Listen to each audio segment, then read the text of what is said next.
Bayan siyan fili, menene mataki na gaba da ya kamata mai siya ya ɗauka? Abubuwa guda biyu ne haka. Na farko shine idan ka sai fili wacce takarda aka baka. Takardar da aka baka yake determining cewa wani mataki za ka ɗauka na gaba. Idan misali CFO ne, CFO shine final document da zai baka cikakkiyar kariya a dokance wanda ko gwamnati ta zo za ta yi aiki a waje. A ce za a rushe ko za a kwace fili to za a ba compensation mai gwaɓi idan kana da CFO. Idan ka baka da shi, idan letter of grant ne, occupancy permit ne da dai sauransu to duk kana buƙatar duk akwai process da ya kamata ka bi domin ka karɓe su. So abu na farko shine tabbatar da wata takarda aka baka, sannan kuma wani process na gaba.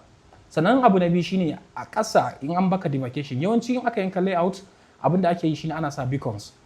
Wasu shaida ce ta 'yan duwatsu ƙanana da yake nuna cewa ga boundary ɗin filinka. So abin da ya kamace ka shine kai naka ka je duk yanda zaka je duk gwargwado ka saka few courses, 1-2 courses na block ya zama cewa ka tabbatar ka cire iyakacin wannan ɗinka a ƙasa, saboda haka shi ke baka cikakkiyar kariya.